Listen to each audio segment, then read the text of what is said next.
All right, moving away from that story now, quite a lengthy one. Oluchi agreed that if we're to talk about this story, we could go on and on and on. So many things to be done. And like we heard our guests who have spoken insightfully about that. Well, let's move on now. As Nigeria brews for the upcoming elections, there is an unending number of declarations for the presidential race. While this is on, political parties in Nigeria have agreed that the coming general elections were critical to sustaining the country's democracy, just as the United Nations has expressed worry over voter apathy.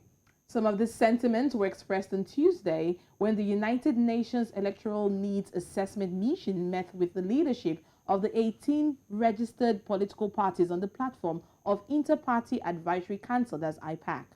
Well, according to IPAC, it would encounter the apathy by embarking on massive sensitization, advocacy, enlightenment, and mobilization of the electorate at grassroots level across the country. But joining us now on Breakfast Central is political analyst, of course, you could also say one whom we haven't spoken to in a while. Ayo Adio, thank you so much for being here as well to discuss more on Nigeria's future, political future. Well, let's take a look at this, Ayo. First of all, what do you make of the numbers? You've seen the number of candidates declaring their intentions for presidency. What kind of candidate do you think is most suitable for the job? Or better still, are you shocked at the numbers? Okay, so first, I'm not shocked at the numbers. Clearly, there's going to be a vacancy in 2023. The president, who has always had 12 million votes in his kitty, will be retiring back to his hometown in Dara. And so there's going to be some sort of a level playing field for political actors across political divide to compete effectively. And hence, you're seeing a lot of candidates or aspirants throwing their hats in the race because it's anybody's game. It's anybody's game at this moment. Nobody has an unbelievable advantage over the other. But to the very important question that you asked, which is, what kind of leader does Nigeria need? And I think that's a very, very simple question, although very pertinent.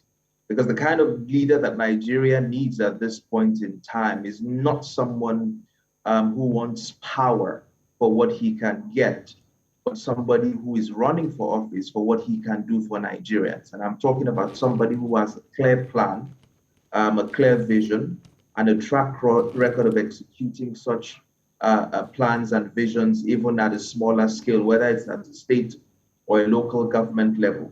Because Nigeria is in such a very dire state. And if we do not elect a leader that has the capacity, the competence, the capability, the commitment, and of course the will to move Nigeria forward, I'm afraid that we'll just be going over the cliff after 2023. There's a lot of insecurity in the country. There's a lot of poverty and unemployment. We're shockingly in a terrible state, and so we need to elect somebody who knows his onions, who has a love, a passion, and a commitment to Nigeria and Nigerians, and somebody who has a track record of executing big ideas and big plans to move our country forward. Big ideas and big plans to move the country forward. Speaking of voter apathy, what do you think is the cause for this high level of voter apathy, and how do you think it can be addressed? I think voter apathy is the consequence of our electoral system over time that has really not inspired confidence amongst many Nigerians. A lot of Nigerians still believe that their votes do not count. Many Nigerians come out on election day and they are met with violence, met with a lot of irregularities, particularly at the state and local government level. And so to that extent, you have a lot of Nigerians not believing in our electoral system.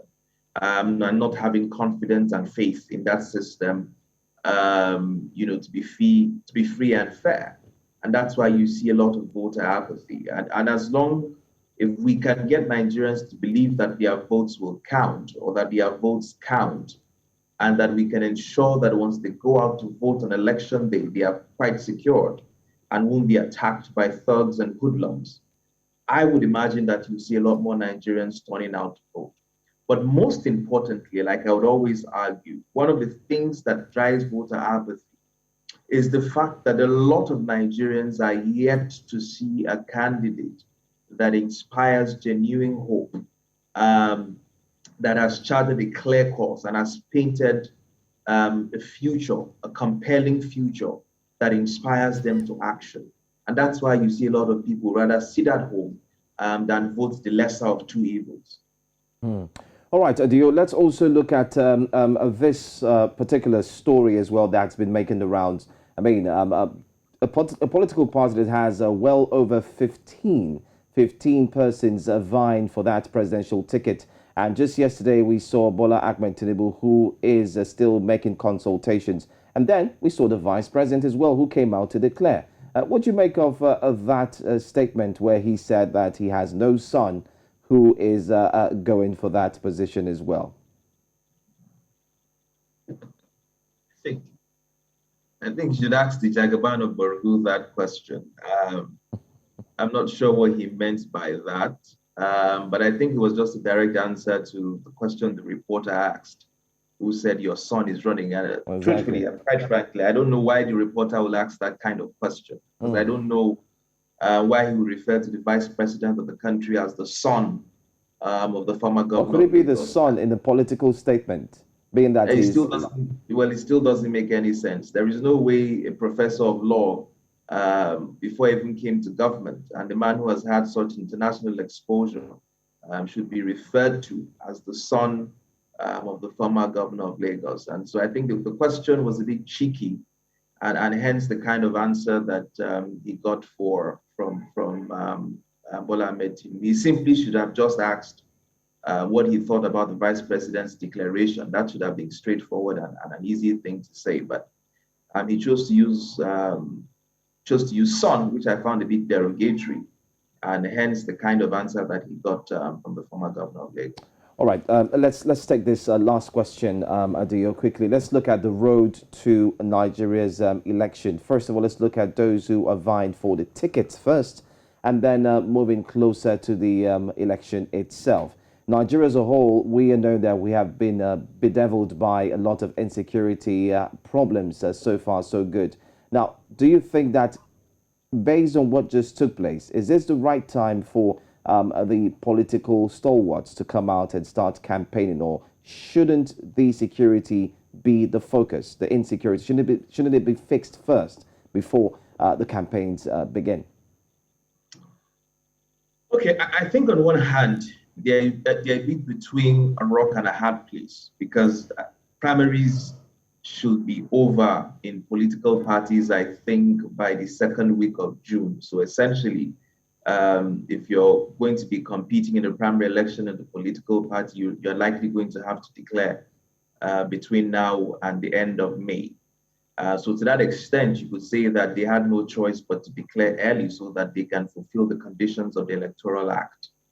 But having said that, you would want to query the kinds of declarations that you have seen.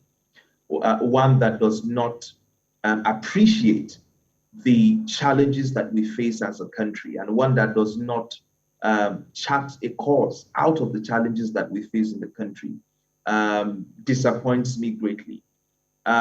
Because many of them are even making announcements on the back of grave security concerns. In fact, the Minister of Transportation made his declaration just a few days after the capture, the attack on the Abuja-Kaduna trains, that you still have over 68 persons in captivity.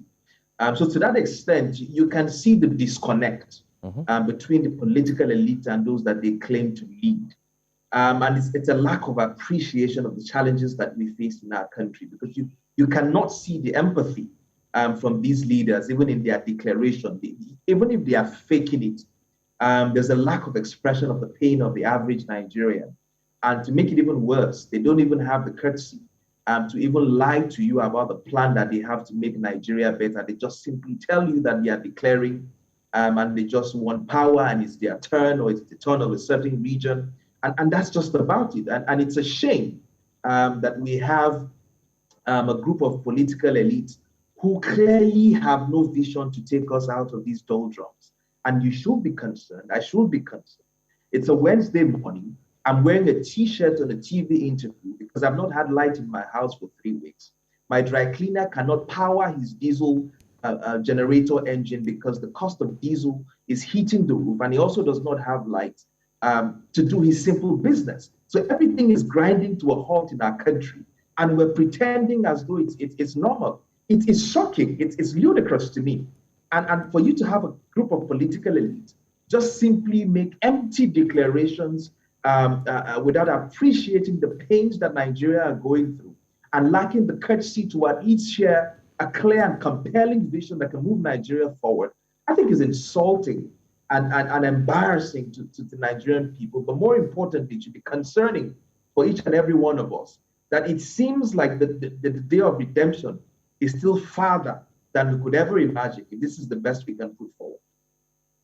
All right, I guess the answer to the problem lies on our hands. We're talking about the PVC. We all need to get our PVC ready to come out and vote come 2023. But thank you so much, political analyst Ayo Adio, for your insights on the situation and the roadmap to Nigeria's general election come 2023. Thank you for having me.